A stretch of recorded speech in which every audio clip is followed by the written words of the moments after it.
Hello, everybody. It's a brand new episode of Standard Room Only, episode 170. What's up, my co-host? What it do? What's happening? Talk to me. What's good? What's good, man? What's good? What's good? You know, I sneezed and out came Christmas decorations. Boom. That's it. That's It what just came happened. out straight out your nostrils. It just came straight out of my nostrils, and just like that, my whole room is decorated. Love it. So your room is decorated, but not downstairs in the living room where everybody hanging out? Oh, no. Well, you see, you have to understand. Not that I'm trying to give people my floor plan, but I live in a 2-story building, and we have the top floor. There you go. Okay. Good. But that's your bedroom right there that has the Christmas stuff in there. No, actually, my bedroom has jack shit, but the living room got everything. But that's a fancy lamp over there. That's a little vintage lamp right behind you. Yeah, it is. Yeah, I don't know where we got that lamp. My mom gave me that lamp. It looks very, very pricey. Very pricey. So yeah, somebody's gonna rob you after the show. So it's the holidays, girl. People robbing people now, man. Shit, they gotta make up. They call it jacker season. That's what it's called. They jack it for everything. Yeah. Well, you know, I feel pretty protected here, and you know, I got a whole set of very colorful knives. So there you go. You know, do they still do mugging in New York? Is that still a thing or not really? Of course, it's a thing. It's New York. There are cameras everywhere now. It's like there's cameras. You can't even. Yeah, no, they still do that. Like people who don't care. People still don't care. It's like even though Big Brother's watching, they're still robbing people out there in New York. Yeah, no, they don't care. I just remember just watching movies like one of my favorite movies, Crocodile Dundee, and he's walking with that chick, and he gets robbed by these guys, and the guy's like, "Hey, give me your money, Jack." It's like, give him the money, give him all your money. He has a knife, and he goes, "That's not a knife. That's a knife. This is a knife." That dude just ran away. He's like, "Oh shit!" Yeah. That's just some funny shit, man. I just love that. When I went to New York, the first I thought about, I just thought about that scene. And I just started laughing like a crazy person. Well, anyway, happy holidays. Happy holidays. So did you get all your Christmas shopping done? I think so. I hope so. I think so. You think so? I don't know. Like, I feel like there's so many people. Oh, wait. You know what? There are a few people that I am missing from this equation. Yeah. Okay. I still need to get some stuff done. Okay. Well, I'm only getting one person something for Christmas, and that's my kid. That's it. Boom. Well, look at that. That's the cheapest Christmas that you'll ever have. That's it. I'm sending my son some money. Do what you want with it. This my son. He hits me up the other day, and he has 2 tattoos now. He's 18. He has 2 tattoos? I don't have no tattoos. Yeah, I don't have none either. He has 2 tattoos right here on his forearm. He has a tattoo of his mom, and a tattoo says love and family or some stuff like that. But I was like, damn, I kind of got a little jealous. I'm like, when you gonna put your dad's name on you? I was like, yeah, nice try, Koo. Nice try. Aw. Because he was like, I told everybody but you. I told you last because I didn't want you to get mad. I go, why would I get mad at you because you got a tattoo? You're a grown ass man. You could vote for the president of the United States now. I don't care. Right. You're illegal. He goes, yeah, that's right. You can do whatever you want. You just can't drink, but you can smoke cigarettes. You can smoke cigarettes. You could drive. You can vote for the president of the United States. You're fine. All I ask you, son, is don't get no facial tattoos. That's all I ask. Oh gosh, please don't. That's the only thing I said. Don't touch your face. Do not touch your face. You will regret it. Face, and no white man will hire you. Right. If you want to get a good job, son, do not tattoo your face at all. Just leave your face. He said, "Oh, I want that." I go, "Okay, good." That's the only thing I say. Don't not see your face. Well, I hope he loves those tattoos for life. He will. He will love it for life.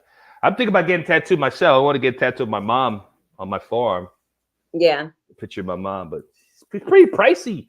If you want to very pay good money, you can't pay like $50. You're gonna look bad. Yeah, it's very pricey. You got to save up. You got to pay like at least 500 to have like a nice little portrait picture. Right, right. Yeah. And because you want it done right. You don't Right. want, yeah. I want to shit look all hood and shit. No, I want my shit to look. I wouldn't look like prison tattoo. I wouldn't look like I went to Ink Incorporated or whatever that does tattoos on TV. I want to look like that, like professional. You know what's so interesting to talk about tattoos is that Kat Von D, now that she's converted to Christianity, she's been trying to cover up her tattoos, and because she has a whole bunch. But the way she's doing it is she's covering it all in black tattoo. So she has like her arm is just black. Why don't you just get lazily removed? How about that? What happened to laser surgery? That's That's not a thing. I thought like just I don't know. I don't know.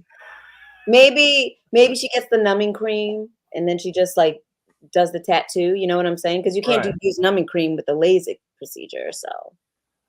Oh boy, this they need to talk to us before they do stuff. They should just come on our show and we'll give them the best advice to do. Like, girl, don't do that.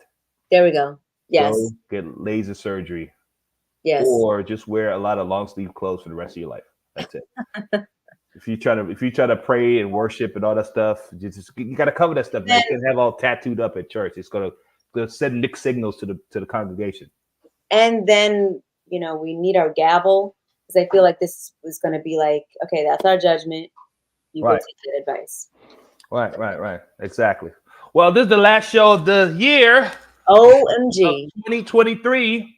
Wow. And our guest of the night, my God, I've said, Mystina, if we're going to end our show of the 2023 season, we got to end it with a bang. I said, I couldn't. We've interviewed so many people, but there's one lady that keeps popping up in my head and just say, we have to have her on the show. We have not had her in almost 2 years, and we just want to see how she's doing. You know what I mean? The last time she did our show, she was on the panel. We didn't get to interview her one-on-one because she's such a lightning bolt. She's such an energetic, so funny lady. Mm-hmm. And back again to close out our show. The one, the only. She's an actress, comedian, Coco Brown. Hey, y'all. I'm trying to eat this gummy damn worm. What's up, y'all? How you doing? What's up, Coco? What's happening with you? I'm good, baby. How are you? We're great. Happy holidays to you. All that good stuff. You done changed the whole format of this song. I thought I was on the wrong podcast. I said, "Oh, they call me Sade." What you mean changing? So we had a different song. No, because it came on and I'm seeing the whole band with Sade, and I'm like, wait a minute, hold up, this ain't. I think I'm on the wrong. Just last time on the show. I thought I was on the wrong podcast. That was funny. She's like, I've been here grooving like, well, hell, I'm gonna enjoy it till you tell me different. All right. Well, that's my band Karma's Tea. And I love it. It was funny. Great, girl. You sounded amazing. I was like, hold up, Sade back. I was like, because I wasn't looking. I loved it. I was like, okay. Love it. All right. What are you looking at, Koo? What you looking at? I'm texting somebody. Somebody texting me some crazy stuff right now. Anyway. When last you did our show? You remember what you did when you promoted something last time we did our show? You promoted. Was it my 1 hour special?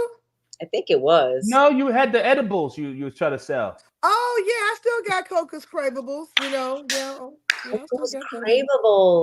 Yeah. So I made chocolates. Yes, well, I don't do chocolate, but I do chocolate chip cookies. I do chocolate chip muffins. I do pound cakes. I do, butters. I do oils, cooking oils. I can infuse them with the clean or the dirty. Oh. So yeah, it's still moving and shaking. The summers are always big because everybody wants the Old Bay butter for their crab legs and stuff. Ooh. So that's always big. That Old Bay butter, I can't keep it in the summertime, honey. So kids are gonna be wondering why, the uncle is acting all weird and shit. Why everybody sleep? Exactly. Yeah, because you. So how did it get about order? Just order to you and you just ship it directly to them, or you have like a wholesale distributed as a middle person. No, it's still me. It's still me and my crew. You know, I incorporated 3 very wonderful Black grandmothers. And Aw. still a little side hustle, baking for me and cooking for me. And I taught them the recipes. You know, they were my grandmother's recipes. And of course, I let them sometimes do their thing because Black grandmamas know how to cook. The real Black grandmamas, not the ones in the club, not the ones you see wearing Not Fashion not the Nova. I'm not the talking. sexy red grandma. No, Not, I'm not, no, I'm no, I'm talking not about the the ones ones. working in the club. No, not the ones drinking dark liquor. These are the ones that go to church on Sunday and Tuesday. Oh Okay, my like god, no, that's funny. no. Mm-mm. I got some Mabels and some Ernestines up in here, honey. Right. Ernestine. Well, yes. So your Yes. Yeah, special that so came out, when did that drop? it dropped 2 years ago. Yeah, 2 years ago on Amazon Prime, YouTube TV, Huh. Hulu, Apple TV. It's everywhere but Netflix. Hell, it was even on Delta Airlines for 6 months. What? Yeah, you could Really? you could watch Famous Enough in the Friendly Skies on Delta for 6 months. Really? I'm pulling up right now. Mhm. Boom, right here. Yep. Huh. Mm-hmm. Oh, look Okay. at you. Yep. Love Ooh, I'm so glad I don't have that stomach no more. That whole outfit made me reevaluate myself. I went to the gym. I said, I'm looking like a fashionable mechanic. I'm still mad at my stylist for that shit. I'm still know mad. what, Coco? I can relate because I had a jumpsuit that looked similar to that. And I'm looking, I'm like, you know what? No, I'm never doing it. That's how I know that my eyes be lying to me. Because when I looked in the mirror, I said, oh, I'm about to kill the game. And then I saw the special and said, they, Exactly. what the Well, fuck? you know the camera adds like 10 pounds to you, so that just the Well, they Hollywood did it shit. all in my middle because that belly was not in the mirror. When I walked out to that stage, that stomach was not there. They must have went all in my stomach. I was so mad. I cussed out my entire team. Why did y'all let me go out there? Why? Oh, I laid their asses out. I was so mad at them. Yeah, because you didn't promote this. This is before. It must have been after you did our show because you did this. Because Yeah, if I talk didn't if about I this. didn't promote if I didn't promote it on your show, it's because I hadn't got a release date yet. There you go. Because I'm about to say, Yeah. 'cause I would have plugged the heck out of this if we knew that you were dropping your. Yeah, it's getting a lot of good pub. You know, it's so funny. I always say my special right there was the Quiet Storm, because when it came out with such lackluster promotion, but then it became like this underground cult classic, and then boom, it showed up. Then uh my team was able to sell it to Delta for 6 months, and it was crazy because I just was like. I said, well, this is like the Quiet Storm, because I really didn't promote it, the way I could Right. have, I guess. But the next one, oh, trust me, It's going. It's getting a lot of plug. yes, and I'm gonna show everybody I ain't got that stomach no more. I worked out and I got rid of carbs and You stuff. know what? Listen, they got these fajas that I've been looking at online and they like snatch. They snatch everybody. It's like it's illegal. They What is snatch. it? What is it called? It's called fajas. And faja, Ahas. so it's FAJAS. Okay. Uh-huh. And there's a website called Chic Curve. They have some like cheaper ones, but they're pretty good. Um, Yeah. and there's this Jahira brand. I haven't tried that one yet, but oh my Ooh, gosh. Because let me what? yes, 'cause let me tell you about Latinos, okay? We're obsessed with itty bitty waists and like big booties. Yeah. So we create like these things that hold us in because some of us are built like refrigerators, you Oh know? shit. So so we need a little help in the waste departments and like Okay. and I'm telling you, Fahad, you'll be like, that's me. What happened? Ahas. I'm gonna write this shit down right I'm quick. Write this down. Because I mean, I always need a little extra support. And of course, I don't have a pen. Okay, go and text that to me, Q. When she Oh, what said is F this? A What is this? J I'm A this right S. now. What is it? F What are you A spelling this J thing? A S. Send that to me because Fajas, I'm Fajas. gonna go and Hold give on, you hold on, this. hold on. All right, what is it? Spell again. F F, A J A S. yes, FAJAS. yes. Mm-hmm. Yeah, send that to me here so I can look it up and Aha. look it up. And it's what is it supposed to be again? It's a snatch. You don't know nothing about that. That's funny. Just enjoy the illusion. Just enjoy the illusion. That is so Oh funny. my Okay, gosh. not for All right, you. so So why did you name your special Famous Enough? Why was it called Famous Enough? Because I realized that when I was looking at certain people that I came up in the game with who've gone on to be megastars, and how they're constantly under microscopes and they can't even go to their children's games or just do anything wrong without being ridiculed and put out in the limelight. When I went through my divorce, and how if it wasn't for Charlemagne and DJ Envy bringing it up on the Breakfast Club, nobody would have known I was married to a bigamist, that I Wow. didn't know was a bigamist. I realized that I was famous enough. I'm just famous enough that I stay working, consistently working on good projects. I'm not out here on some bull crap. Um, I'm relevant enough to sell out my shows and do what I got to do. I make enough money to take care of me and my child well and splurge. Hell, I was able to take care of two sick parents for 2 years, paying for a live-in nurse, but I can still have a life. I can still go to my child's games. I can still go grocery shopping. I can still go to Disney World with my kid and not have paparazzi following me or trying to see me looking That, crazy. I'm famous enough. And I like the place I'm in. I like that's good. that. I love that. If I got a DUI tomorrow, nobody would give a shit. Nobody give a shit. Well, knock on wood. Knock on wood for sure. Knock on wood on the DW. But I'm Except saying I except don't your drink, kids so I'm won't. safe. I don't drink, so I'm Oh, safe. you don't drink? Not like that. Mm-mm. Oh, I okay. don't drink. But I just like I don't want to be under a microscope because Yeah. they ridicule you enough if you just make a comment on the shade room. I don't need people all up and through my business trying Yeah. to evaluate my damn life 24/7. I'm famous enough. You know who Coco Brown is, but you don't know what she do. That's You know awesome. what? I love that because that's the same. That's kind of like the same thing. I feel like the comedian Flame Monroe. I Yeah. feel like recently, like she's been getting like a lot of attention because of her views, Mm-hmm.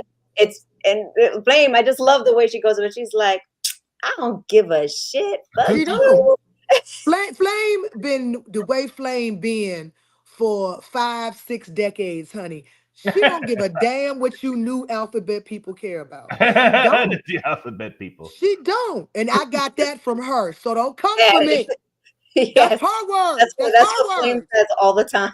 Don't come for me. Them flame words. Okay. They'll come for you. But because they will come for you for the slightest thing. But it's a shame because I said, y'all so divisive in y'all own community. How dare y'all come over here with us? Leave us alone. Why don't y'all fix home first? Why? Fix home first before you come messing with us. That's ain't that the truth? That is Because the I true, swear, true, y'all, truth. because that's when I realized how divisive that community was when I saw what happened to Flame. Yeah, Yeah. because they don't. If you're, it doesn't matter if you're there, if you're one of them. So if you say anything that's against their agenda, they try to ostracize you. So it's so stupid. It doesn't make any sense. I don't say shit. I learned my lesson. I learned my What do lesson you the mean? You hard said way. what happened? Oh, honey. A couple of years ago, I was doing a random live after a show, I think I remember you talk about your Instagram. Yeah, Yeah, actually, yeah, yeah. and some 911 fans came on the live. And they asked me some questions. And one of the questions was that I think Buck and Eddie were going to be a couple. And all I said was, well, I don't think so because everybody kind of has their role of who what market they're attracting, and I think Buck and Eddie are kind of for like that whole young teen girl, young heartthrob. They're for that market. I'd be surprised if they did that because we already have they have the Aisha Hines storyline with her. Being married to a woman, the lesbian. I don't know. I say I don't think so. But that's up to the writers. That's what I said. The next morning, I woke up to I'm a homophobe. I don't think that gay men can be heartthrobs. Oh boy. Um, I mean, when I tell you they were tagging Ryan Murphy, they were tagging Wow. 911, they were saying that I was against the gay. It was the craziest crap. And I'm thinking to myself, I didn't say nothing. All I said was that's up to the writers, but maybe not because they kind of have Buck and Eddie for like the little girls to swoon over. That's all I said. And Jesus. when I tell you, I still believe that situation is the reason why I wasn't on as many episodes of 911 these last couple of seasons. They Wow. effed with my money. And all because, and the thing is, I didn't say anything. And the thing is, I am so far from a homophobe. My child had a gay male nanny for the first 6 years of his life. If I was a homophobe, do you think Right. he Yeah. was changing diapers up until taking this child to kindergarten? Right. But Do you think I would? Hello, But you know what? hello. But you know what, Coco? But you know what, Coco Ku and I, we've been seeing this for the past like decade or so. This political purity thing that's going on. So Yes. it's like, me as a person, like I like context and nuance, and sometimes I present that to a conversation. And sometimes that's worse than if I was the opposing viewpoint, because people are like, oh my God, you are the enemy. You are actually presenting nuance. It's like, what you talking about? Like, It's I'm crazy. just saying, I'm like, I'm not even taking a side. I'm literally just stating what it Right. is. All I said was that's up to the writers, but I know that, they constantly got them with their shirts off and all of that Right. because they're just trying to attract, another avenue, which is probably the teen, the girls screaming and hollering and drooling over them or whatever. And I'm like, never did I say anything remotely close Yeah, but all they gotta do is just look at the video. Why didn't they just take time and to look at the video and see what that. you I said? don't think gay men are heartthrobs. Honey, I know a whole lot of gay men that if they wasn't gay, Mhm. honey. Oh, honey. Yes. I Yeah, know a few, yeah, but what is that? I've tried to change, damn it. Yeah, what does that I even tried to mean? say no. Try me one time. Let me just see. Let's just double check. Oh my god. But so it just was so insulting to my intelligence. And like I said, I believe it fucked with my money No, you're because right. If your episodes started dwindling, oh it just God, happened. like I haven't been on 911 in 2 years now because of Wow. that. Wow. And I believe that's what it was. And it hurts because it would have been nice if someone from the network reached out to me for my side of the story. Yeah, of course. Because anybody that knows me knows I've been a fruit fly, and that's the name Flame gave me. That I'm a big old fruit fly because I got so many gay friends. I'm a fruit fly. That there's not a judgmental. I love everybody. Right. Okay, like I ain't no judgment. My house ain't in order. Who am I to judge yours? But That part. I just so it's like it really hurt my feelings because I've always been a friend of that community, a huge supporter of that community. And to have that happen, it hurt my feelings like a mofo. But at the same token, I also realized it wasn't my community, if that makes sense. Mm. That's fair. That makes perfect sense. But that goes back to what you just said that you're not famous enough. Because if you were really, really famous, you'd have made global Oh news. God, You'd be that all would over have the been, yes, it messed with my money on that end. right. It didn't stop no show, you know what I'm saying, Right. in terms of I'm still working and whatever, but it messed me up with that. But if I was big famous, that could have totally got me like blackballed, blacklisted, all because and they went as far as to take the live and dice it up to make it look like I said something. Oh That's Wow. wow. how bad it got. That's how bad it got. They took my live and they edited. And when I had the original live, I'm like, you realize what they did. But see, nobody came and said, Coco, what really happened. So and it's a shame because there's so many 911 diehard fans that come on my lives and they want to ask me questions. And I tell them I cannot speak on it anymore because I was betrayed. Good for you. So Yeah. now I am not, and I used to be kind of free. Like I didn't tell all the tea, but I would give them a little tea. I'd give them a little something because I said, well, let me tell you, I'm gonna tell you, But now I can't say shit Yeah. because I was betrayed. Yeah. Wow. So once they betrayed me, no, you can't get no info out of me. And hell, I can't tell you shit anyway because I ain't there. So So how y'all many y'all episodes? messed up So how many episodes did you do for 911? How many episodes? all together. Yeah. Maybe about 22 Oh wow, that's a lot of episodes. out of 6 seasons.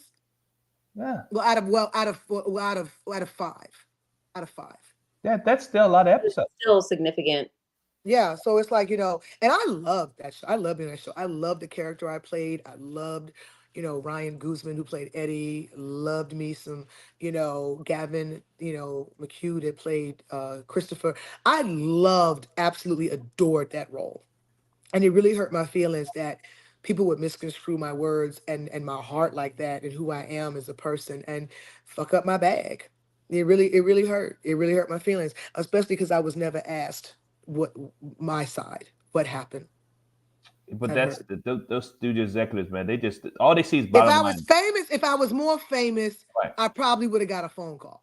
Right, because you have the draw for them to actually entertain your conversation. But when you're Yeah. just a recurring character, they go, we could just eliminate her. And, Yeah, exactly. And it's crazy because what's so funny about it all is that I'm constantly mentioned in episodes. I'm not there.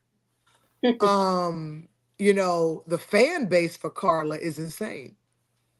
There are people who are diehard Carla fans and telling them that I'm not sure if and when I'll be back. I don't know. And now that they're moving to ABC, I really don't know. Wow. I don't know anything. But it sucks because, like I said, I really, really enjoyed playing that role. I loved working with everybody. And it's a shame when strangers can have the ability to try to tarnish who you are because they just didn't like what you said. And I didn't say anything offensive. I really didn't. Right. You know? that's that's that's That's the that's new the politics problem. of the world right now. Yeah. So That's now I don't. This is the most I've talked about it in ever. really. Well, Yeah. I'm glad that you Yeah. shared it on our show. Yeah, thank Yeah. you. That's the problem with the cancel culture. It's just like there's some stuff that needs canceling, right? But Hmm. for the most part, it's stupid. It's literally these people. That's they get a thrill. They get turned on by trying to cancel somebody. It's Yeah. like a thing. It It's a was game that they crazy. play. They Yeah. go, which celebrity are going to cancel today? And that's why I love Chappelle. Chappelle's like, I don't give a fuck. Come for me or you want to. I don't Well, work for he's no at a major level where network. Chappelle's almost untouchable. That's what I'm saying. He doesn't work for anybody. He works for Yeah, he's himself. untouchable. Chappelle don't give a shit because he's untouchable. Yeah. Exactly. There's certain people that are levels of fame that they are protected by the entity, if that makes any sense. They're protected. Right. That they can fuck up royally, but it will not it won't stop nothing. But I feel like if you have like a movie come out, if you work for like these major networks, then it'd be very hard for you to say what you really want to say because you're actually at their mercies. Like Kevin Yeah, Hart. yeah. I feel bad for Kevin Hart. He can't say anything.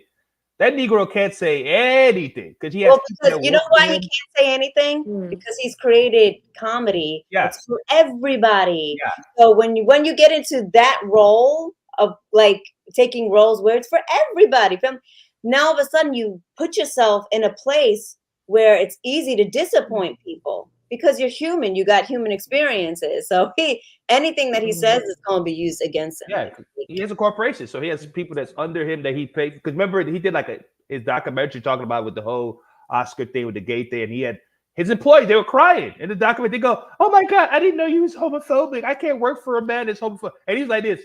I didn't say none of this stuff they putting out there on the news, So he And that's the has thing. so many They're people that so look up quick to to him. jump on something negative and not go to the source. Right. Mm. There are people out here that can misconstrue your words just because it's Tuesday.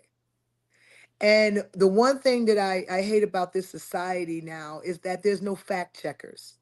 We'll just run with some shit and destroy somebody's livelihood based on what we heard Yeah. something was said. It's like, where's the fact checkers? Where's the people? Go to the horse, get it out the one thing, they'll go to Dave and Dave will be like, I don't give a fuck. But then you won't go to everybody and say, well, what happened?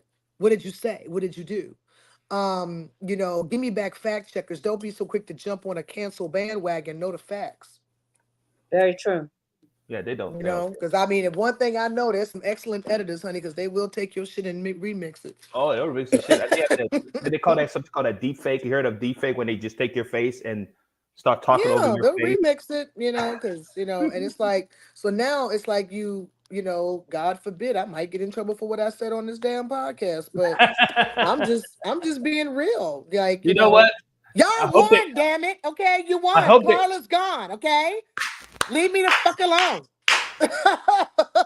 I hope they don't take whatever we say on this show. But if they do, Mystina, we made it, baby. We made it. That's it. That's it. It's a You win know, for us. leave me Like, oh, alone. we're on the map. ET talking about us. Right. Yay! It's That's crazy. what It's I'm talking crazy. about. Yeah. Yeah, it sucks, but it, Little bit. it hurts because, like I said, I just, give me the fact checkers, get both sides of the story. Don't run on what you think Exactly. you heard. That's the thing. You're canceling people, and you only have one side of the story, which is You only have most one likely side. a lie or incorrect or has been Right. misconstrued to look like to be in favor of the cancellation. So Right. do your facts. What my fiance has this saying, he's like, there's uh there's his side, there's her side, and then there's the truth. Right. you No, know. seriously, no, that's the thing. That's a It's like. perfect saying. And I mean, I've watched that, and I've also made me realize that there are people who are truly protected in this business. They can screw up royally over and over and over again, and they're never ever affected. Hmm. I ain't Do you have saying any names you Illuminati want to ain't. drop on the? I ain't saying Illuminati real. I'm I'm about just saying, saying are it's you gonna very drop a name on here Illuminati-ish. so we can know who you're talking It's about? very Illuminati-ish. Ish. Before we have a lot to cover. We have a lot to cover right now. But do you have anybody that's protected that you could say the name or not really? No, because I don't need them motherfuckers sending me a No, message she from doesn't Instagram. need a target on her back right now. Mm-mm, absolutely not. If you got eyes and ears, honey, and can read and watch a television show, the TV, you know who's protected and who ain't. You can tell. Okay. You can tell. There are people who are thrown under a bus and canceled for the slightest of shit. You know what I'm saying? And there Right. are also people that can do all the dirt in the world in your face, and it never affects the speed of their train. Right. If anything, it makes it go faster. That makes sense. That's protection. Now, where it So comes from, that's subjective. so let's talk. Mhm. Let's go move to. We're still on the comedy stuff. What do you think about Matt Rife? I just got hip to him. He's cute. I saw all the hype about him. Like, who is he? Who is he? And then I watched a little bit of his set. He's cute. It ain't nothing new. I Does mean, does it's Ernestine like want it's to? like in terms of it's not something that hasn't been before. Right? And that's no diss, but he didn't reinvent the wheel. He He just did not. You're right. took the new wheel and made it go in his favor. He got famous off TikTok, right? Yes. Yes. Yeah, he was on So TikTok. He was, that's the nature of the biz now. That's the nature of so the biz. so does one of your grandmothers want to churn his butter? Turkey. Well, both my grandmamas gone to glory, honey, so that would be difficult. Well, the grandmothers that cook for you. Probably not. They're more of a Richard Roundtree type. There you go. Oh, okay. And he just passed away. So R.I.P. Richard Roundtree. R.I.P. Yeah, they're more of a Shaft type of, Right. but So you think good for him. The thing is, I don't knock these new cats that have used social media to propel themselves to superstardom. I mean, I there's a part of me that wishes I had done that, but during that time when it was becoming popular and it was the thing to do or the new thing to do for those who were not in the game already, a lot of us were still focusing on making it the good old fashioned way. what? Yeah, And yeah. so when they were doing all this shit behind our backs, we were focused on the prize that The we didn't craft. Yeah. realize was about to change. We didn't realize the dangling carrot had moved over here. Yep, So yep. now a lot of us are trying to, go where the carrot is, and it's a hard pill to swallow for a lot of people. It took me a while to finally say, fuck it, I'll do a skit shit. Because I'm a trained actress and that's what I do. But Right. finally I was like, man, look, man, you can catch me on a little bit of everybody's skit right now, honey. I've been doing Country Wayne stuff and I've been doing Big Country Ronnie way. stuff. The thing is, they respect me. And that's all I ask for. I'm not here to I'm here to learn because I do want to know, how did you do this? Because I come from an era that credits mattered and being on that stage and that mattered and being funny mattered and having a real set mattered and being marketable mattered. And now, and it's no diss to any of them. It's like now it's different. It's all about the numbers on social media. That's all that freaking matters. Yeah. We have all seen mediocrity sell out an arena. And I come from an era that couldn't have happened. You couldn't even have gotten in a funny bone in improv with mediocrity. You're Yeah. right. And so they don't have to be in a club working out a 45-minute set trying to get it perfect. They don't. Right. They can get a selfie stick and a phone That is it. And get and they be selling out weekends, and I'm over here constantly on Instagram. Come see me come see me this weekend. Come buy a ticket. And I got 148 damn credits on IMDb. That's wild. That's So unreal. that is the hardest pill for me, is that it was having to change the complete direction of what I thought you had to do.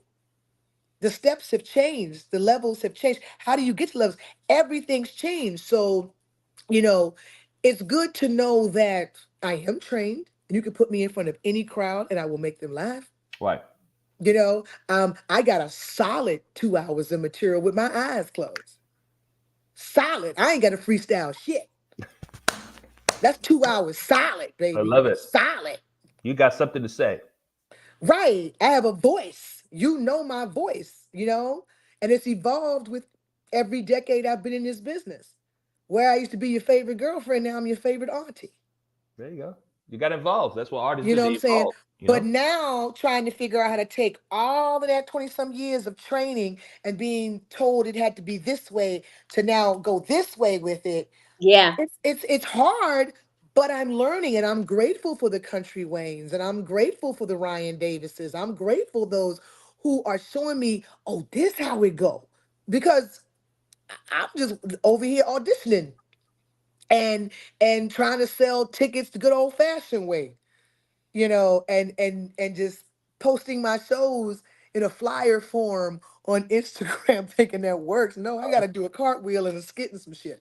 So it's like you know, I'm grateful that, a lot of my people's in this game, understanding the new levels and of this game are teaching me and showing me. I'm grateful, Hey, but you never it's too hard. It's like to it's learn like stuff. literally taking 25 years of what you've learned and throwing it to the side because now you got to learn a whole new method. Exactly. Yeah. But it's It's like being a doctor. Every year, it's a new way to cut somebody. yeah. That's well. So, I liken it to the group that I'm currently in, which is Cult Jam. You remember Lisa and Cult Jam, right? yeah, So yeah. now I'm the new lead singer of that group, Oh, for real? for real. And she's so shocked that her camera. She went black. She went. I'm sorry. Did I lose you? Uh-oh. Did I We lose got you? you. We got you. Uh-oh. Can you Did I hear lose us? you? Can you hear us? Can you hear us? Uh-oh. We lost her Uh-oh. and she can't see us. Did I lose you? Oh We God. hear. What She happened? can't hear us. I don't What think. happened? You Shit. said Cold Jammy stunned her, Mystina. Good job. She was. Damn, what happened? Wait a minute. You know what happened? Somebody probably called her phone. Usually somebody calls Oh, okay. She's probably on her phone, you, right? kick you out. As soon as somebody Yeah. calls you or texts you, for some reason it kicks you out of the thing. You got to put it on Do Not Disturb. There we go. Is she back? I'm sorry, Welcome. Can guys. you hear us? That's Hey, I'm sorry. I forgot I had an alarm set. oh, Yeah, that's hilarious. that's what Oh I my said. I And said god. that that's a alarm phone went off, call and or when I something. hit it, I think I did something. But no, And kick that's you off. cool. You the new Lisa.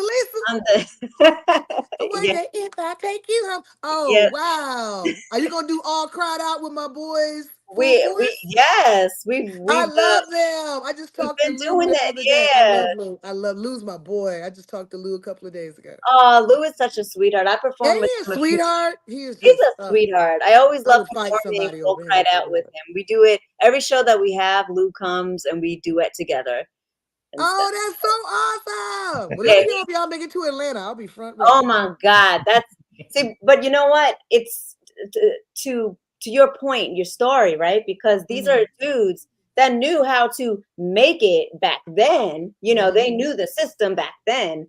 And and it's like, whoa, like it's changed so much for them. And they're just like, they're It's lost. a shame to say talent is the least of your worries. Is the least of our worries. And you know what? I'm just like, I'm younger than them. So I have one foot in like the whole social media thing, but I have Right. another foot in where I grew up in analog society.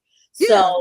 So it's like it's even tough for me because I know those skits are important, but I'm like kind of antisocial. So like I'm the most antisocial social butterfly you'll ever meet because right. I And I have to don't be feel like social, doing but skits. I don't feel like doing yeah, skits. I feel like, making money and performing. That's what I want to do. yeah, But that's yeah, not yeah. enough. Right. It's got to be. It's hard because, like I said, I come from an era of you did showcases and it had nothing to do with followers. Were you funny? Can we market you? Can we see you on a show?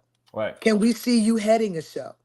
Do you have a voice? Yes. What is your voice? Does it Yes. resonate with middle America? Yes. Like I come from such a, and now all that matters is that comma on That money. Instagram, that Yes. comma The on TikTok. followers. That is That's the all first. Yes. that matters. Because Coco, let me tell you, we've been hitting up promoters, okay? Mhm.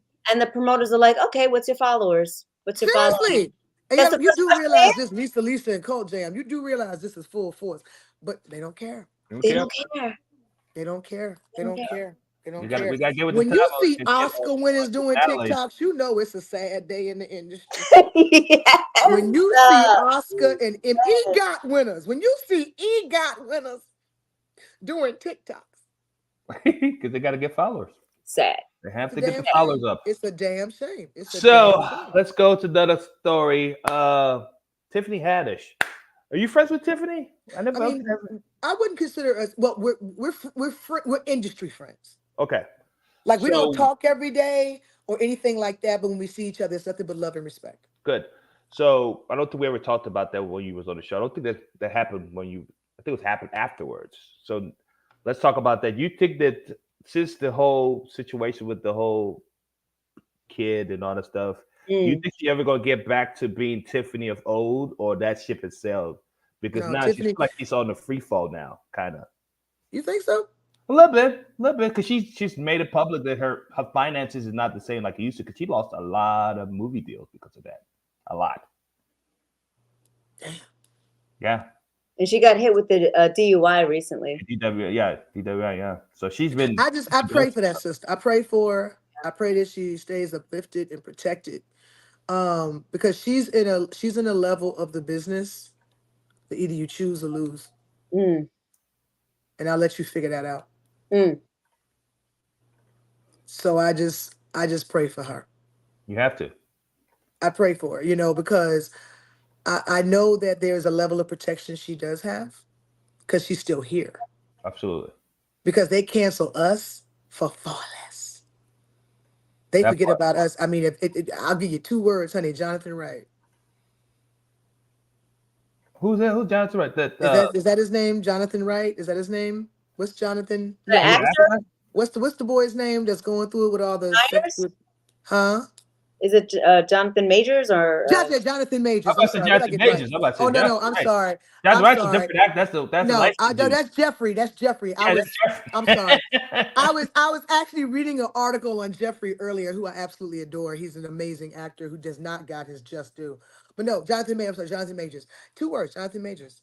They will cancel you for far less. Yeah, but it's so funny. Which way? I hope he's innocent. What's so funny to me is They canceled that nigga before he even had a trial. well, he's not canceled though, because he still did some stuff. He still did. Where? He did the Loki. He did the Loki season 2. He's on And that, Loki season 2. yeah, and that's all he did. Like that's because it was already shot. Right. So Everything that he had to do big shit. I think he was on a Marvel something. He was something yeah, big. those go do the yeah? spin-off They of him. canceled him on Kang. an accusation. Yeah, Kang. Yeah, they can. Yeah, They you're right. canceled him and took everything. He lost his agents. He lost everything merely on the thought, the Right. accusation. There was no trial, no indictment, Yeah. nothing. We have a whole former sitting president on trial right now, and he's winning in the polls. Honey, let me tell you something. I know she's protected to some degree because she's still here. Oh yeah, for sure. Tiffany, she's Okay. Haunted Mansion came out on the heels of that scandal. was promoted in the midst of that scandal. There is a level of protection there. Yeah, but the So movie that stuff. means she is part of a level in this business Yeah, you're Well, right. some of us will not see. But I it's also the level of either you choose or you lose. Right. I So will You say figure that out. I will say that a lot of these entertainers end up turning to Jesus, coming out of the business. Just like they right. become You born said again who? Christians. A lot of Who? entertainers become born again Christians out of this. Was it Pitbull that just came out? No, it Daddy was Yankee. Daddy Daddy Yankee. Yankee. Daddy Daddy Yankee. I knew it was Yankee. one of them little Spanish boys. I knew it was one of them Daddy Spanish Yeah. boys. Yankee. Yeah, but he did that Yeah. because something about to jump off. That's why he became he found Christ all of a sudden. Well, I don't know. I mean, you look at it right now. You look at and right now, I don't know what's going on. I mean, my thing is this: I'm here to support any woman that finally chooses to speak up about anything that's done to her, or So you assault, think that anything white like woman that. made that up? You think that white woman made it up on Jonathan Majors? You think she's trying to? No. She admitted that she exaggerated and she lied about that particular night, but now she's digging up shit that happened in their relationship that ain't helping him. Yeah, because I just read a story. She's playing voicemails and shit. Yeah, Then it was proven that she lied about that night, Right. but the trial is still ongoing because other women have come out, and the ex-girlfriend is now playing audio and voicemails of him saying some incriminating stuff. But I say all that to say he was canceled long before this. right. Yeah, right, As soon right. as Soon as that that white came out, woman yeah. said he assaulted me, Right. done, You know, done, what's interesting to me done. is I'm And reading the. it was a fucking funnel. It just, you Right. know, and so, and I just know that if you are a person of color and you get to a place of utter protection in this business, yeah, So where you can do anything. what kind of stood out for me with the whole trials when I read the little affidavits this lady said allegedly she said that he told her he wants her to be more like Michelle Obama and Martin Luther King's And wife. Coletta, correct. And I'm laughing because I'm and I like, was like, nigga, why do you and I'm want this like, white woman to dude, be a black woman? no, That doesn't make any exactly. I sense. just kind of was like, okay, brother, either you went colorblind. Yeah, like what are you talking about? Like, Because when I saw that, I said, wait. You could at least said Maria Shriver. You could at least let the girl have a chance at achieving this goal. You gave her no chance in hell in achieving this goal. You gave her a bar that she could never no, achieve. she could never top that bar. That's two Never. powerful black women. You You're like, could have oh, at what do you least want? said Like Maria Shriver. You could have said Jane Fonda. You could have Jay given her Fonda, any positive one. You could have said Gloria Steinem. You could have given her any positive Barbara white woman. Streisand. Barbara Streisand. You could have given her any white, strong, beautiful, powerful So funny. with a voice. You could have said Angelina Jolie. You could have did something. You could have given this woman you could have given her a chance. That's so funny. He didn't give her a chance. He gave her a goal that was unachievable. It was an unachievable dream. It was unachievable. So funny. Yeah. So funny. Yeah, I never stood that. It's like, why you want these white women to be black women? Just go be with a black woman. That's my thing. Well, that's where he ran to. He ran home to mama, didn't he We're now? making good, yeah, yeah. When the shit hit the fan, who he run home to? Mama. All right, so now let's talk about other stuff. P. Diddy. Oh Oh boy. Lord. Oh What do you Lord. think about Diddy? Have you Well, I met guess. Diddy? Have you met him? I used to hang out with him back in the day. One of my girlfriends dated him way back in the day when he was puffy. Really? In So how is college. the Puffy then from now? Puffy was just a wild ass, egotistical asshole with a sweet disposition. Mm. I mean, he was a lovable asshole. The Puffy I knew was a lovable asshole. So the stuff with Cassidy, that you never saw that I side of don't him. know. I don't know none of that, honey, because that's when he became Diddy. I ain't know the nigga then. I just knew who he was when he dated my homegirl in college, and Wow. he was a lovable asshole. It was a lovable asshole. But that's how most, some black men of power are. But I don't know. it's kind of freaky, but you know, anybody has the power to become drunk with power, abuse their power, become delusional with their power. I can't speak for this brother. I ain't see him do nothing, and I didn't see him. But it's crazy because it's like either the chicken's coming home to roost, or they done decided, well, we done got all we gonna get out of Bill Cosby, so let's move on. I don't know. I know Bill Cosby just go, woo. Like seriously, I mean, they're like at this point, honey, this ain't even this. We need something for good television right now, and Bill ain't doing it. That's what I'm You know saying. what? But you know what? Like you said, like a lot of people in that industry talk about being untouchable. Like this is when there things that maybe that would have gone checked if they didn't have all this money, they would have been checked more. But now people are afraid to check them. I am curious of why Cassie is coming out with this now. No, and I'm saying, and please know, I'm not saying that it didn't happen. I'm not saying that she doesn't have the right. I'm Yeah. just wondering what motivated her to speak up now. There was a statue, there was something that was closing. Oh, in that's New York. right. That's right. That's right. They reopened it with a statute of limitations Right, for like maybe like a right, year. right. If it was past that, you could Yeah, actually just one particular time period. yeah, That's right. Thank you, sister. I knew it was some. That's right. You're yeah, right. I did hear that. Yes, I did. That's it. That's it yes. right there. Yep.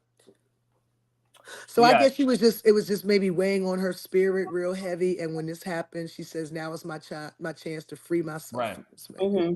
I mean, Because good a for lot of her. folks coming out the woodwork, honey. It's a lot of cats laying low, honey. You ain't seen them on IG lately. I said, "Oh shit." Yeah, some of the stuff that I hear from my guys in culture, they talk, they like, they talk, Yeah. and they tell me a lot of the stuff that they've, seen and heard with producers and stuff like that, and they're they're just like, I mean, yeah, no, I've seen some shit in this industry. Trust and believe, I'm taking to my grave. yeah, I have hmm, definitely seen some shit that I'm taking to my grave. I don't need no statute of limitations because it didn't happen to me. right, It ain't my story to tell. right, right, yeah, yeah, But Oh, so you talk about like in Hollywood? mm-hmm, mm-hmm. Nigga, you ain't about to have me turn up missing. I ain't saying shit. Just Oh like, man, I'm trying to get my Barbara Walter moment right now. oh, daddy, my eyes done seen the coming. But I'm going to my grave with it. Some of the I stuff mean, I've good for seen. you. Good for you. I mean, You know, like you said, it didn't because happen to a you. lot of situations are not my story to tell. Right. It didn't happen to you, so you can't obviously can't It speak on didn't something happen to like me, that. so it's not my story to tell. Now somebody said, "Well, you could have spoke up." it's not right. It's yeah, It's not my story to tell. So right. you never had a Me Too moment in Yeah, I've had Hollywood. a Me Too moment. Yeah, Okay. yeah, Would you but say it that? didn't go as far as abuse. It didn't go as far as assault. I was Right. propositioned. Don't mean I ate the apple. Right. Right. I was propositioned by men of power. Yeah. You know, how bad do you want it? What are you willing to do to get Mm-hmm. it? Yep. Are you gonna pay? Are you gonna play? You Okay. didn't get that. You didn't get that protection. Yeah, I don't have the protection. No, I can't come out. Nigga, I'll turn up missing if I start naming names. Wow. I'll Wow. turn. I don't have that protection. That is crazy. But it wasn't a lot of times. But it was a couple of times. But it was Yeah. earlier on in my career, I guess, when they thought they could test me. Mm. It not now. I'm too old, and no, I'm too old. Whatever. Um, they try you on a different level when you get to a certain level of tenure or Right. age in this business. But when I was younger, yeah, I When got younger. tested a few times.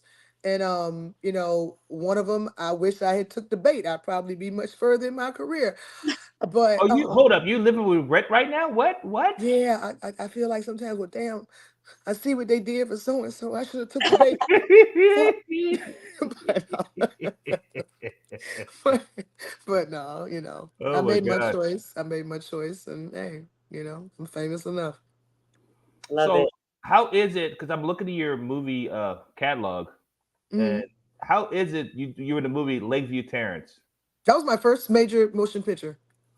Really? with Samuel L. Jackson. That was my first. I had done a couple of little independents, little small films, but Terrace was the first film I ever did that was theatrically released, like in all theaters across the world. Like, yeah, How is it working with Samuel L. Jackson? oh, it was great. I always say Samuel L. Jackson single handedly saved my 4 lines. Because they was trying to cut my little shit. And Sam said, "It's gonna look crazy as hell if I'm talking to her and she don't talk back."